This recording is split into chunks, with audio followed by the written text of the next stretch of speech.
Hi friends, welcome back to my channel. আমি গার্গী, তোমরা দেখছো গার্গিস মেকওভার।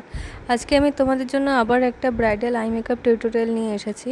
খুব সিম্পল, খুব ইজি একটা ব্রাইডাল আই মেকআপ টিউটোরিয়াল, খুব তাড়াতাড়ি হয়ে যাবে। ব্রাইডকে সাজাতে গিয়ে অনেক সময় টাইম থাকে না, তো সেক্ষেত্রে তোমরা এই আই মেকআপটা ক্রিয়েট করতে পারো। তো আই মেকআপটা ক্রিয়েট করার জন্য সবার আগে আমি আইব্রোটাকে ডিফাইন করে নিলাম।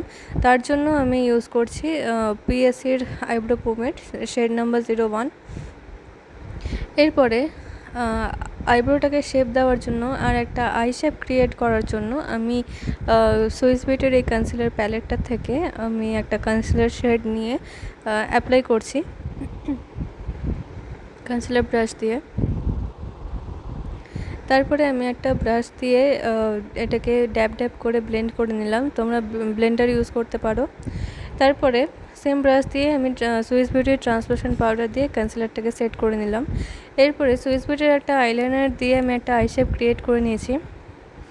এরপর এই দুটো ইয়েলো শেড নিয়ে আমি আপার ক্রিজ এরিয়াতে অ্যাপ্লাই করছি এবং এভাবে রাউন্ড রাউন্ড করে ব্লেন্ড করে নিচ্ছি।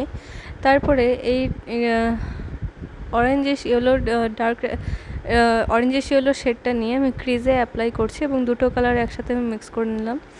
এরপরে এই অরেঞ্জ আর পিঙ্ক শেডটা একসাথে নিয়ে আমি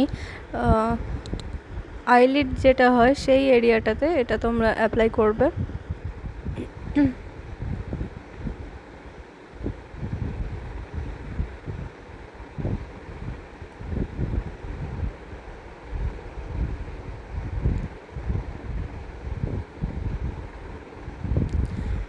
তারপরে এই ডার্ক পিঙ্ক শেড আর এই ডার্ক অরেঞ্জ শেডটা নিয়ে আমি একটু আউটার কর্নারে অ্যাপ্লাই করছি এবং পুরো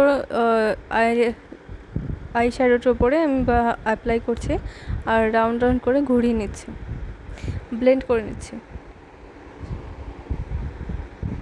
এরপর যে ডার্ক ইয়েলো শেডটা আমি ক্রিজে অ্যাপ্লাই করেছিলাম সেটা দিয়ে একটু সব কালারগুলো আমি ব্লেন্ড করে নিচ্ছি। এরপরে এই পিচ যে শিমার শেডটা আছে এটা একটু গ্লিটারি এফেক্ট দেয়, তো সেই জন্য এটা আমি হালকা হালকা আইলিডে অ্যাপ্লাই করে নিলাম। এরপরে লাইনারটা আমি ভালো করে ড্র করে নিচ্ছি, একটু ফেড হয়ে গেছিলো আইশ্যাডোর জন্য। তারপরে আমি আইল্যাশ ড্র করে নিচ্ছি।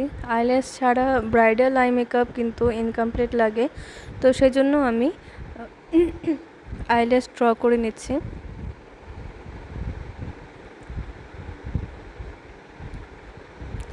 এরপরে আমার আইশ্যাডো প্যালেটের মধ্যে গোল্ডেন হাইলাইটার শেড নিয়ে আমি ব্রো বোন আর ইনার কর্নার হাইলাইট করে নিচ্ছি। তো এই আই মেকআপ টিউটোরিয়ালটা ভালো লাগলে অবশ্যই লাইক করে দিও। টাটা।